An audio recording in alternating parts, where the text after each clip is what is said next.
Hello, hello. Hey up, what's up, what's good? Welcome to the Any Given Runway show. I'm your host, Randall Carlton Green.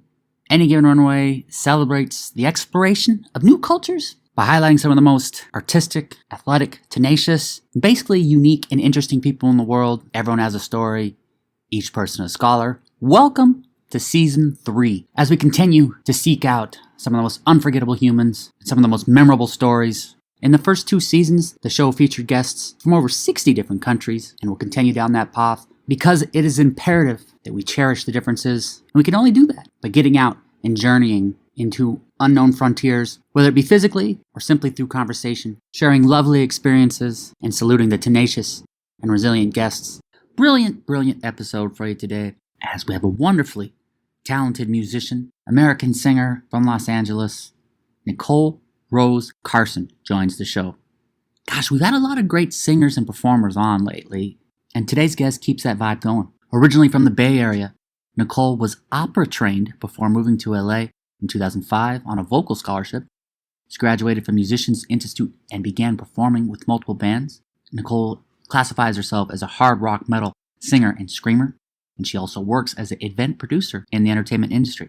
Now, in today's episode, Nicole talks about her classical training and how that has specifically helped her in the world of rock. Nicole also chats about getting the right mindset for a performance. Lastly, we talk about the different projects she has going, including working on an album with the band Awake Through Sleep, and how that differs from some of the projects she's had in the past. Now, at the end of today's episode, stick around for a short snippet of one of Nicole's newest tracks, called Daddy's Falling Angel. And to hear more of Nicole and all of the other musical guests on the show, just search the playlist Any Given Runway Guests on Spotify. You can hear the wide variety of musical guests that we've had on the show. It's incredibly eclectic playlist, like all playlists should be.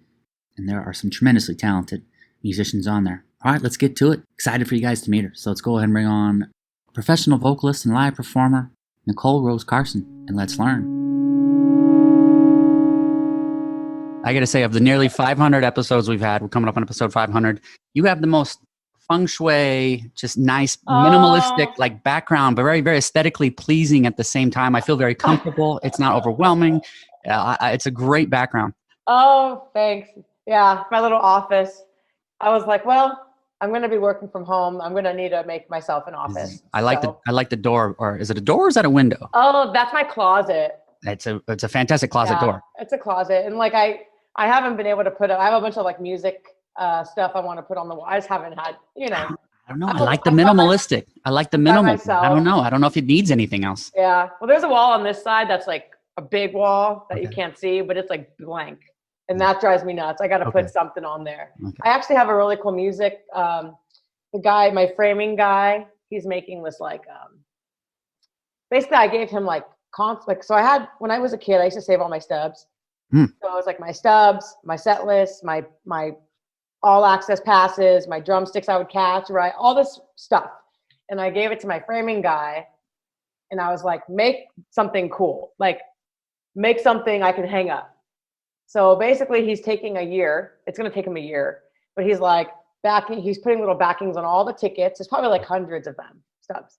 He's going to put little backings on them and he's going to make a cool little thing. So I want to stick that on that wall. That's going to be like a big like project. Fantastic. And I'm curious to find out who some of those artists were and some of those tickets that you saw. But before I talk about that, your own musical background, I'm curious about. What was it that you first got into music? What were your earliest inspirations? Also, what did you play? Did you play any instruments? So I started on guitar when I was a kid.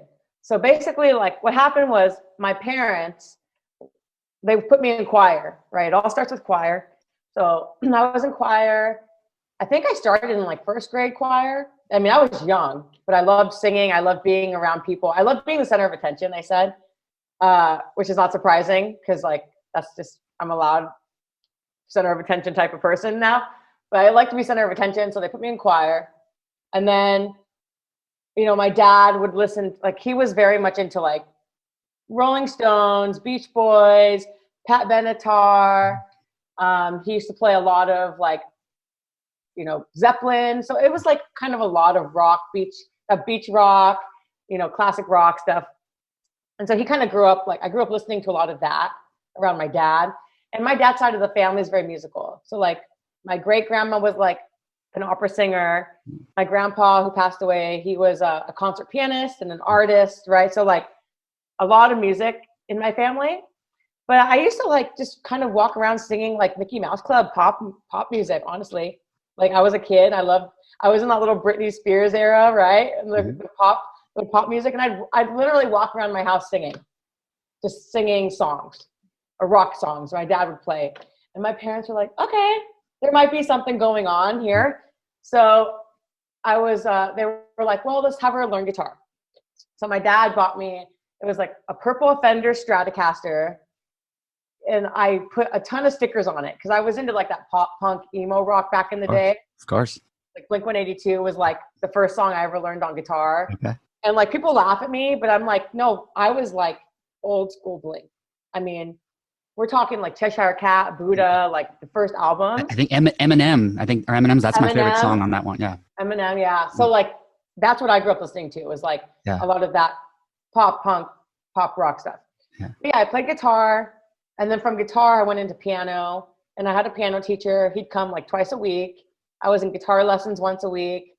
I was singing in the choir in my school. Like I was doing all the things, right? But I kind of fell out of the guitar. I was like, oh, this is fine. It's kind of boring for me. I didn't fall in love with it, you know? And then piano, I kept playing piano, but I love to sing more. Mm-hmm. So then I kind of just focused on singing. Like in the choir, high school, I was in like my parents put me in opera school. Wow. So like I was singing opera and I was playing some piano and I was in the choir. Like I kind of did a lot of things. I had to do music. My parents had to put me in something music because they knew I liked to sing, and they knew I was in like a little band back in the day. You know, I loved rock music. I loved to sing opera. I was all over the place. It was like no one could keep up with me because I just loved it all. Yeah. But I was always around music. Very cool. Like my grandpa would come over. He would just start playing the piano, writing songs on the spot. Mm-hmm. And I would just start playing with them. We'd sing. It was like always music around. Yeah. Was Cheshire Cat the Blue CD? Was it Blue? Is that the one that had Eminem on it? The song Eminem? Yeah. Okay. Yeah. I actually love that. listened to it last week. I'm going through a whole resurgence of My Chemical Romance and the Used. I'm bringing all that back lately. Oh man. Yeah. That was like, the Used, it was like, you know, Good Charlotte, you had Newfound Glory. Mm-hmm. I loved like the emo rock too. I mean, I love Thursday, Seosin, Rufio, like we could go on and on, right? But that's like, for me, that's what inspired me when I was a kid. The whiny, annoying emo rock that I still love to this day. And like, that's kind of what made me a little rocker. And then when I moved to LA, I just like, did it all. Yeah. Is this something that was in your life fully? When did it go from something that just, hey, I love doing this to, you know what? This is a career I could pursue. Honestly, like when I started doing opera in high school, my parents were like, hey, what do you want to do? Like college is a thing. Like you should start thinking about college too now. It's like, well, I want to go to LA. Like I always wanted to move to LA because I knew I was like, if I move to LA, there's all these clubs, there's all these venues, there's music, blah, blah, blah. But then I was getting scholarships, like from high school, I was getting scholarships to like schools in LA for music, for singing. And then I was like, okay, I might be kind of good at this now, I guess, you know? So then when I moved to LA, it was like, I moved by myself. Like, and I was like out of high school, moved to LA by myself. I was like, oh my God, okay, I'm doing the thing now. And then I was like, oh, okay, I think there's something here. There's all these labels. You know, I was interning for like 2 or 3 different indie rock labels. I was working at Tower Records, and then I was singing on a scholarship in school. And I was like, okay, this might be something I'm really good at and that I can actually do. And then I started making money. I was a vocal coach at a rock school. I was doing band coaching at like these rock camps. I was doing sessions, right, for singing. And then it just kind of like Yeah. started taking off. But then that's when the industry flipped. Yeah, see, my Amazon Alexa agrees with me. It just talked to me randomly in the background. That was kind of scary. But yeah, it was like when I moved here for sure. And I knew things were going to be like a wave because Napster happened. Things were shutting down. I got scared shitless of like music and what I was going to be doing. So then I kind of pivoted my career and got a whole different degree in something else as a backup. But it still always brought me back to performing, writing, working with bands. But honestly, once I moved here, it was like 2005, 2006. A lot of my really good friends were just starting out, who are now in big touring bands, like really big bands, still really good friends. I went to music school here in Hollywood. I went to Musicians Institute, and that really helped me open doors and build connections. So kind of when I moved here, I was like, no matter what, I'm going to have a career in this, no matter what I do. Okay. You know? Well, I gotta tell you, I love this conversation so far because we've been able to bring up old school Blink-182, Cheshire Cat. We've been able to mention Tower Records, a place I spent many a day in. And also we've been able to bring up Napster, another thing that I spent many of hours on. Your background is atypical for rock, but I'm sure in a lot of ways there's a lot of advantages of it. In what ways has that been beneficial in the rock world? Oh my God. Breathing. Okay. Technique. Okay. Like when I first started, this is funny, when I moved here and I went to music school, basically I spent almost 2 years at an opera school, classical school, right? I was at Long Beach State. I was singing classical music. And I was like, this is cool, but I want to sing rock. Like, so I was like, hey, parents, I want to move to Hollywood and go to this music school called Musicians Institute. They're like, okay. So then they moved me to Hollywood and they sent me to the school. And it was funny because my vocal coach, who's still like a very dear friend of mine now, so many years later, he literally was like, I didn't know how to belt. So I had no idea how to like belt a note, like a strong, powerful note. I could sing high head voice, classical music all day. Like I'll go as high as you want. I just couldn't belt. And it was interesting because he was like, okay, you're opposite of like everyone else. Because normally people can belt, but they can't sing anything else. So it took me a lot of like, I had to work really hard to use my training I had, but like to somehow manipulate my voice to fit like more of a rock style. And I had that was the first time I performed really on a big stage, like with a full band, right?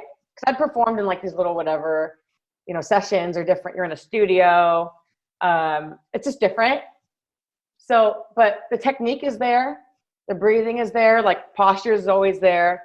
So it gave me a lot of good benefits having that training because I can do a lot now. And like the vibrato too. Like let's say I'm singing like I have a cover band I sing with, right? If I'm doing Maiden or something, like I don't have to try vibrato, it just comes out. So like a lot of transferable skills from one genre to another. How do you get yourself in the right mindset for a performance? And does the preparation mentally, does that change based on venue or is it always the same? For me, it's always the same. So like I do a lot of visualization. So like usually if I'm even before like a session or a gig, I try to like maybe the day before, the night before, I usually will like go through my whole set, but like I'll visualize it. And it's really interesting because it actually takes the same amount of like energy and muscle memory as if you're singing, but you're not. You're pretending. So you close your eyes and you go through your whole set, literally as if you're singing the set. Very cool. And like I do my warm-ups, obviously my warm-ups before, and I usually try and stay like, I'm really weird. I'm kind of recluse before a show. Like I'm kind of to myself because I'm usually like going through lyrics or I'm like doing some like jumping jacks or something to like get me warmed up. I'm doing warm-ups, so I have a whole thing, like a whole routine, but yeah, it's usually like visualization, warm-ups, stretching, because I move a lot. Yeah. Like I'm a headbanger, so I don't want to like get sore and then I can't walk. Yeah. The next day, so I stretch and yeah, I have like a little routine I do, drinking a ton of water too and all that. Okay. So. Stage presence, right? Every rock band, right? When we talk about the greatest ones, you always think about this this guy or this woman has great stage presence. But it's also one of those things that you can't really describe. It's just one of those things like they have it. This character has it.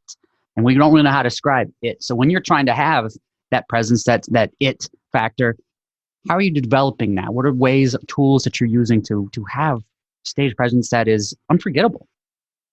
You know what's funny is like people ask me this and I see it's really weird. So when I'll look back on a performance, I don't remember half of it. Mm-hmm. Like I truly don't remember half because I have like these weird quirks I do on stage. Like I make weird faces and I kind of like just kind of go like out there. I'm kind of like all out. But for me, it's like you just have to not care. Like I see a lot of performers like kind of hold back because they don't want to they don't want to be judged by something they do or like, You just have to like feel the note, feel the music. You have to have a good energy with your band. Like I'm really big on that, right? Like perform with good people who you vibe with. But like for me, honestly, like to me, the it is like you kind of make it what you want it to be. Like my it factor is like I just go and I just don't care what people think. I'm going to jump in the crowd. I'm going to make funny faces. I'm probably going to like grab someone's head and like shake it around and like scream in their face. But you know what? It's fun. And people like it. Yeah. And I just think like you just can't really care what people think of you on stage. Like I've seen some really crazy stage performances by people. And to me, they're very memorable. Like the guy who climbs up the truss on the side of the stage, that might be kind of dangerous, but I'm going to remember him for it. Mm-hmm. Yeah, like, I don't know. You just have to like feel the music and not really care what people think. You just have to like do you know. Do you have take any inspiration outside of music? And the example that I give is I talked to a couple of professional wrestlers who say that when they're developing their persona, their stage presence, they've looked at politicians, even famous cult figure, one of them used as well. And I was blown away by that. Oh, I love how they've kind of captured and controlled the audience. That's actually a really interesting question. I would say like for me, music is kind of like, it's like acting in a way. So like, because in a way you're on stage, but you're performing, but you're also kind of acting. I agree. Yeah. You know, like, and there's a lot of, for me, it's a lot of like, I'm inspired obviously by female figures. Like I mentioned Pat Benatar, because my dad used to like hound her in my brain. Because like, I feel like my training is very similar to hers with like the opera rock kind of background. But like, there's a lot of really strong female actresses. Like my mom loves like, I know it might be like common, but like my mom loved Angelina Jolie growing up, like loved her. And we always used to watch movies with like Angelina Jolie and like, cause she was always just like really strong person, right? I love Megan Fox, not only because she's hot, but like, I just like the way she talks too. Like, I feel like she's very poised. I don't know, like not saying they're influences for me, but it was like the strong women, like, you know, that my mom loved, like Princess Diana. She was always talking about Princess Diana when I was a kid. Yeah. She was obsessed with her. Yeah. And I was like, always would watch videos of how she walked and how she spoke, right? It's like this poise. Mm-hmm. And I always thought to myself, like, oh man, I want to be like a strong, like influential woman when I grow up. And then I get to like becoming who I am as a person. And I'm just like wild rocker metal lady, right? Yeah. But like, I was always surrounded by women, whether it was someone talking about somebody, or watching a movie that my mom had these favorite women. It was really interesting. And then now in metal, there's like not many women. So like in this moment, you know, like Maria Brink is very inspiring to me. Lizzie Hale, I love her. Like, it's just nice to see other women who like can really control an audience and like get the attention of people. That's kind of how I am. Okay. Like if I'm performing, you'll know it because I'm going to get your attention. Yeah. And I just feel like it kind of comes as like a 360 for like who influenced me growing up or who I would always hear the names to, right? Yeah. It's like, these are people I always heard their names. I was like, oh, okay, they're strong women. Yeah. They're influential to somebody. You know what I mean? I do. And she's really not metal, but she's rock. And so Karen O is mine. Karen O. Yeah. I love Karen O. Yeah. Yeah. So currently you're working on an album with Awake Through Sleep. So I am. tell me about the creative process. How's that been? And what's a typical recording session like for you guys?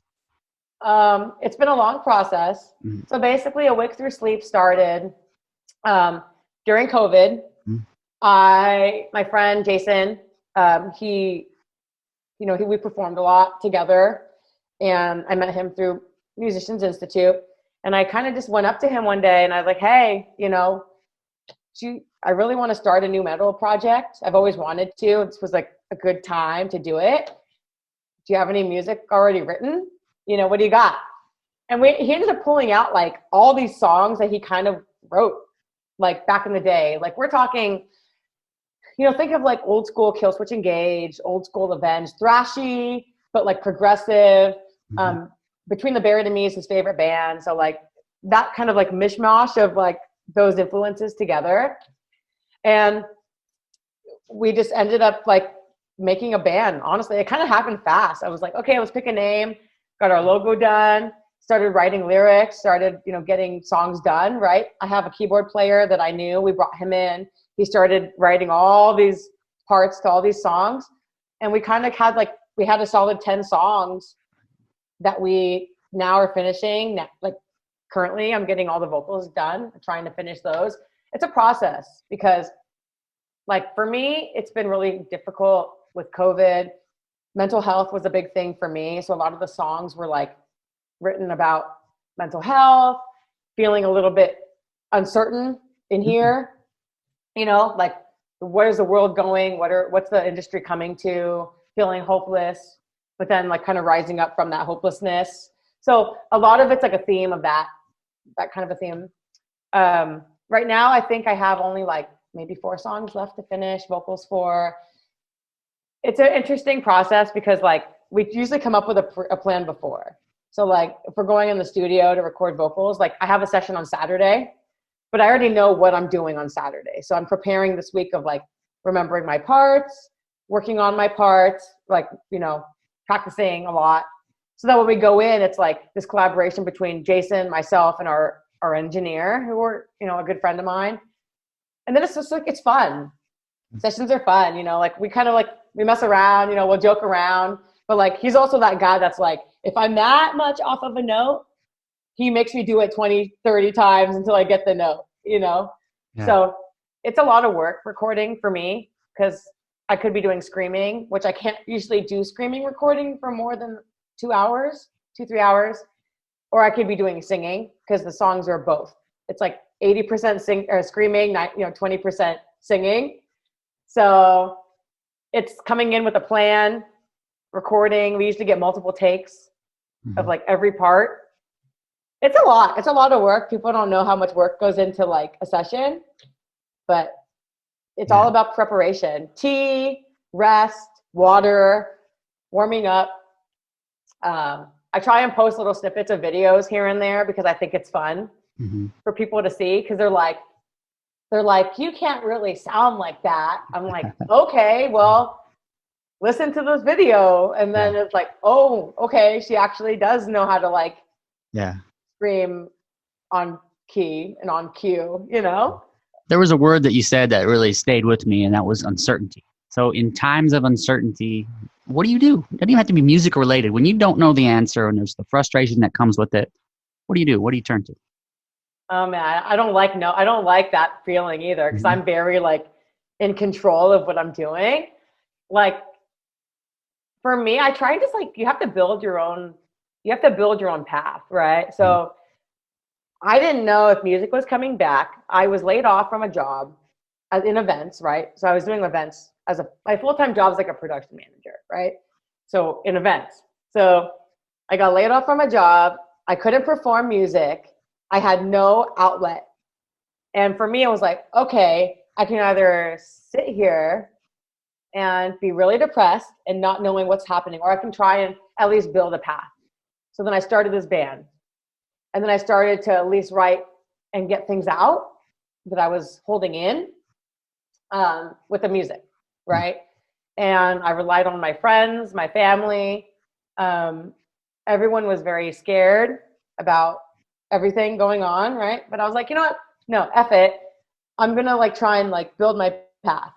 And I kind of focus on my band. Like I focused a lot of energy on the music I was writing, and that helped me. Taking side jobs here and there, you know, if I could. Luckily those were still kind of happening, like side gigs here and there, but it was like I focused all my energy on music. Yeah.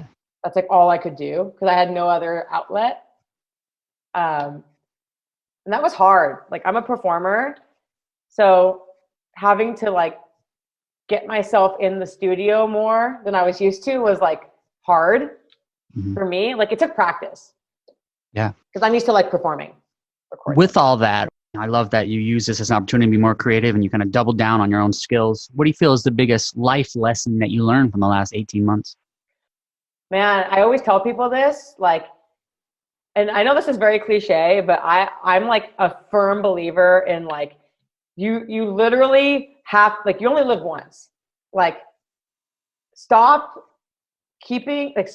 preventing yourself from being happy is honestly like, if you don't like your job, leave your job. If you don't like if you don't like what you're doing, change it. Like no one's going to come to you and change your life. Like if COVID taught me one thing, it's you have to do what you want to do. Like I don't answer to anybody, you know, like I'm single. I do what I want to do. I have a dog who's currently asleep and she's my little road dog. And if I like, there's been times I'm like, you know what? I'm going to take my laptop and I'm going to go I'm going to go to San Diego for like 2 days, or I'm going to go on a road trip somewhere and I'm going to work from there. Like, I just kind of do what I want. Yeah. And people I've noticed have been very like envious of that mentality of like, oh man, I wish I could just get up and like, I'm a Disney girl. So like I go to Florida sometimes, and I went to Florida during the past few years. Like I would just literally go like, hey, I'm just going to go. And people are like, how do you do that? I'm like, you just do what you want to do. Like, if I'm not happy in a job, I'm going to leave it and I'm going to find something else. Yeah. Like, well, to me, that's just like the one thing I've learned is just make yourself happy. No one's going to make you happy. Do what you want to do with your life. It may be cliche, but cliche points usually are right, usually are correct. So I think it's great. What's your dog's name? Metal Mia. Metal Mia. Fantastic. Yeah. I wish she was more awake, but she's my old Chihuahua. She's my rescue Chihuahua, and she literally sleeps all day.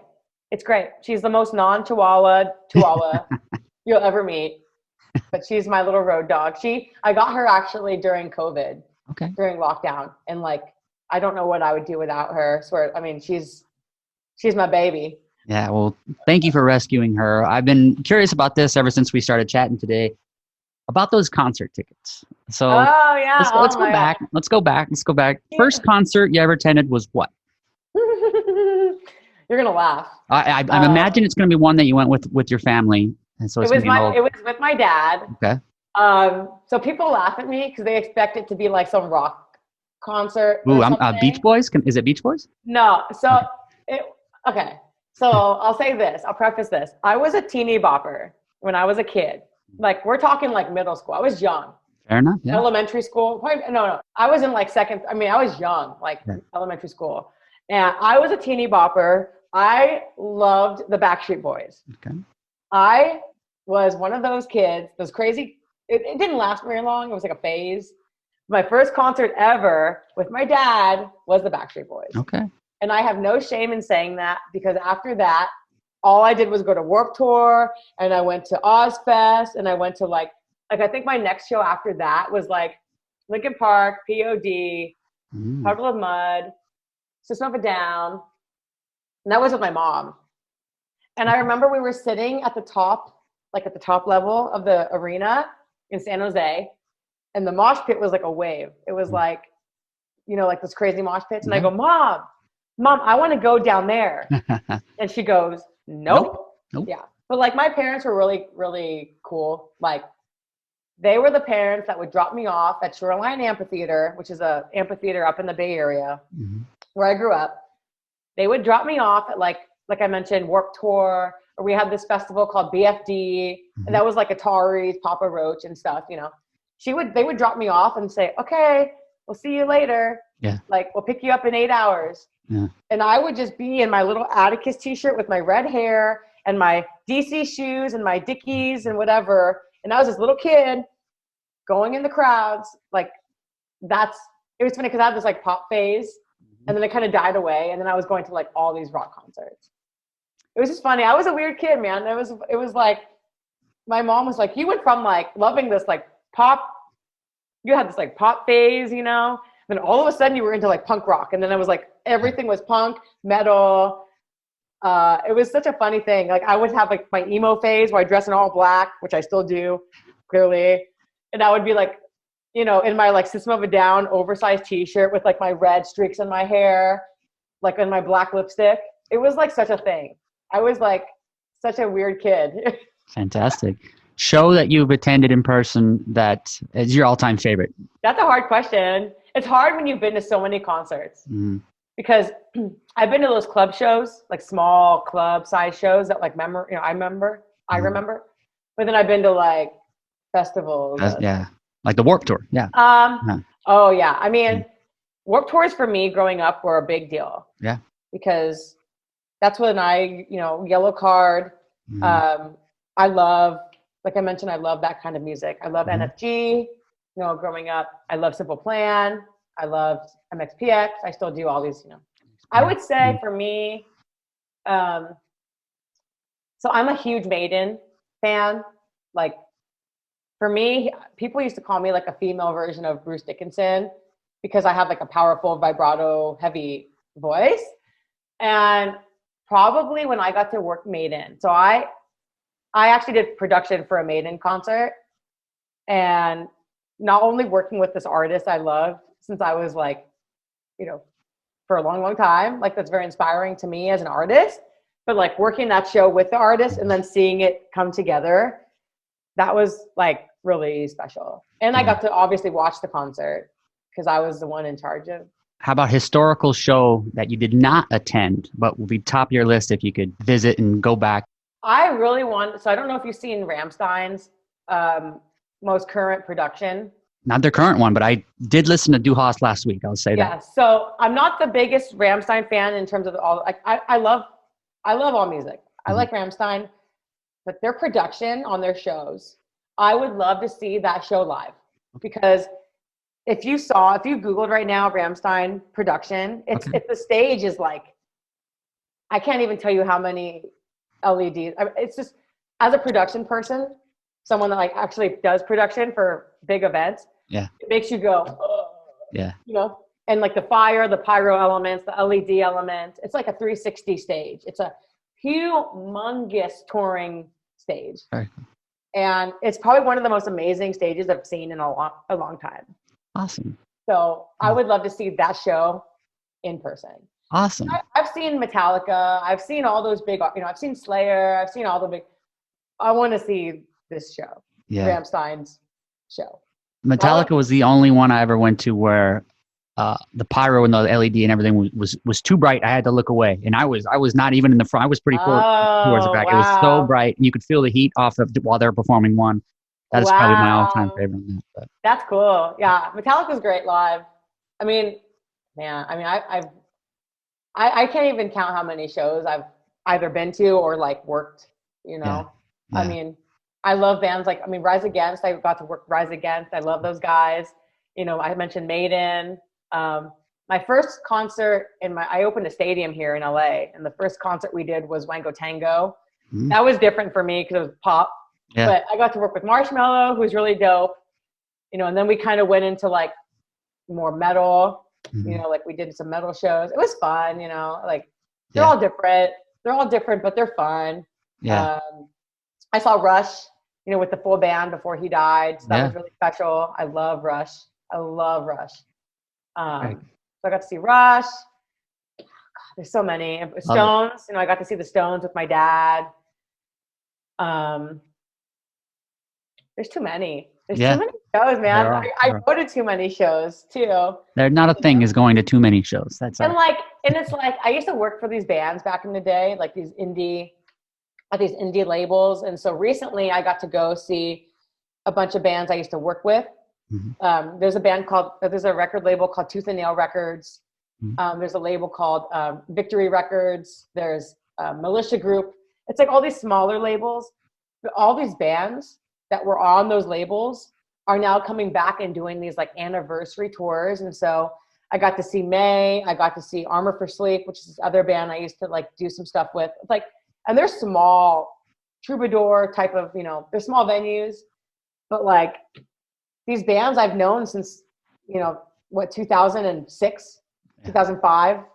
And now they're back and they're touring. Those are special to me because those are more here. Yeah. Like those are in my heart. The production's small. It's a small club show. But to listen to these albums I had a part of or that really inspired me as a kid in music, like you can't really replace those memories. So those are special for me. Brilliant answer. I would really appreciate and love hearing that answer. This has been such a brilliant conversation. I could talk about music with you probably for just days on days. So what's next? What do you got coming up as we start 2022? So Awake Through Sleep, our goal is to release our full-length album towards probably April of next year. That's the goal. And so everyone better believe that when we release this album, we're going to have, I'm going to get us some shows lined up for sure. I'm one of those people, I like to do things in a certain process. So I don't like to book shows until we have the music out. So album release, probably April-ish of next year. That'll be a big thing. And then I have a lot of people that work in the business. I want to try and get us on some shows probably like mid to late next year. There's no rush. I'd rather do it the right way. But I do have my cover band, the Flannels, and we're booking a lot of shows right now for this year and next year. So we got a couple things to end up, we're finishing up 2021 with those and then going into like 2022. We do a lot of stuff with the whiskey. We're trying to get some fun local festivals lined up, like whether it's like a beer festival or a music festival, something, we want to try and book some fun shows because we're like grunge alternative covers from the 90s and 2000s. So I'm currently booking shows with that band, releasing stuff with Wake Through Sleep. And then I'm trying to work on my own EP at the same time. Because I realized recently, I guess, that I love metal, obviously. Awake Through Sleep is metalcore. It's very heavy. But like we were talking about, my influences were more pop punk, emo rock, kind of like that style of music. And so I have a lot of producer friends who focus on that style, that genre, and who have offered to help me out in writing my own maybe 4 or 5 song EP, just for myself. So that's something I want to focus on for next year too. So maybe you'll see me release some stuff on my own without my band. That's in the cards right now. So under my artist name. So fantastic. It sounds like there's gonna be lots of opportunities to hear your voice and catch you on stage. With all that going on, how can people stay up to date and how can they follow your career? Yeah. So my personal Instagram, Nicole Rose Sings. So it's funny because people were like, Nicole Rose, is that your name? I was like, well, I have 2 middle names. So Nicole Kimberly Rose Carson, that's my full name. So Nicole Carson was like, that sounds more like a business name. I need something for like stage name. So my friend's like, you should use one of your middle names. So I did. So Nicole Rose Sings is my Instagram. Awake Through Sleep is my band's Instagram. Nicole Carson Music is my website that I'm trying to get a new domain, but that's my website. And I basically link everything to those. So if it's not on my Instagram, it's on my website. Fantastic. And Spotify is all linked. Man, I like your questions though. It's like, I think like, I just always like to finish off these things with just telling people, like I'm 34, I'm still like changing who I am every day. I just feel like you can't be afraid to be yourself. Like I always say, it's not about the followers. It's not about trying to be a different person. Just be yourself.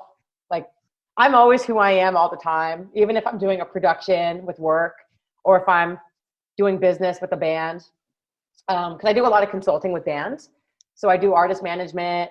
I do, producing for videos and stuff. So I do a lot like on my own too. So you just always have to be yourself, because the industry is all about connections and about networking, and people don't want to work with you if you're not genuine.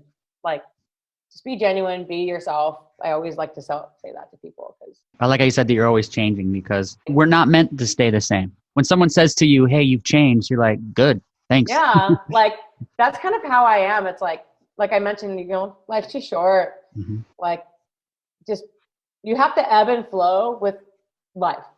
Yeah. So if you want to go write the album, then go write the album. If there's something holding you back, reach out to me and I'll tell you how to like get past it, right? Because I have a huge network of people that love music, and they just truly love the creative process. Like, it takes and you have to be patient. Like, it takes a long time. Yeah. Songs don't just happen. Well, some people, they do. So lucky you guys, right? But songs don't just happen in like a day. Yeah. It takes time. And that's part of what I love about being in a studio with people, is like, you have a lot of creative minds and you're bouncing ideas off of each other. Mm-hmm. Like, I've written new harmonies, new melodies to songs because I'm with certain people. And it's like, well, no, try that. Oh, okay. Oh yeah, that sounds good. No, add a harmony there. Now do that, right? Yeah. It's like this whole process of like just bouncing ideas. And so you just have to like let things happen. Honestly, just let things happen organically, but like create your path. Yeah. I think is like really important. Sounds like your life kind of ethos is life's short. So record the album, go to the show, adopt the dog. You know what? Yeah. Like, I go to shows almost every night. Cool. I try to. Yeah. Because I want to. And you're always looking for new ideas and to be inspired. Yeah. Support your friends. Like my friends are now back on tour. I've been blessed, and I go to a lot of shows because like I have friends on the tour, and I get to go, and it's like I get to see these great productions and some cool stuff I want to do in my own shows. Mm-hmm. See friends again, like, yeah, like, I don't know, just who cares, man? I don't care what people think, I mean, I feel like people do kind of care, because that's what I feel like the human instinct is to try and please, or like to try and create this image. But like, on Instagram, like social media, it's like, you know what, like followers are cool, right? But I'm not going to like make myself stressed out if I can't post every day. Yeah. I'm not going to like worry about if someone doesn't like what I post. Okay. Like, that's fine. Don't like it, So that's how I've learned to live. Just, I don't know. And my parents know it. Like, she's going to like, I'm getting 2 new tattoos tomorrow, and my parents is going, okay, well, she's going to do what she wants. She's allowed. She has a lot of energy. She knows what she wants, and she's going to do it. And I feel like it's a good way to live your life. Yeah. Life's short. Get the tattoo. That's the other one. Life is too short. Get the tattoo. Don't have regrets. Oh, and then I have to also say to people who want to get into screaming and who don't know how to do it, don't just try to do it. There is a technique to it, and I don't want people to get hurt. So I've actually had people say, like, message me on Instagram and say, I tried to do this screamy thing, and now I can't speak. Okay, well, I also do vocal lessons, by the way. So I'm a vocal coach, so I'm happy to like help people who, especially with extreme stuff. Yeah. So they should message you that just through your Instagram?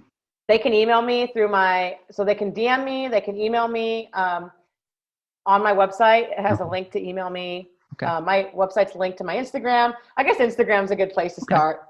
But I just tell people, let me help you, because a lot of my vocal students now they're screaming. Yeah. They're learning how to develop that raspy kind of tone. Yeah. Please don't just try and do it. That's all I want to say. Please let me help you. Well, just brilliant. What an absolute joy to chat with you today. Really made my day. Thank you. Thank you for this. Thank you. No, thank you. This has been fun. Well, Nicole Rose, Nicole Kimberly Rose Carson. Thank you. This was brilliant. I look forward to chatting again, but just thank you so much for today. Yeah, no, thank you. I appreciate it. All right. Bye. Bye. Thank you for listening. Much appreciation to Nicole. She was fantastic. I am looking forward to all the new music she's going to be releasing this year. Stick around to the end of the episode to hear a snippet of one of her newest singles, Daddy's Falling Angel. Be sure to give her a follow on all social media. You can find her, Nicole Rose Sings, on Instagram. Everyone has a story, each person a scholar. Thank you for listening. Fill up that passport. I'll see you on the road. A bientôt.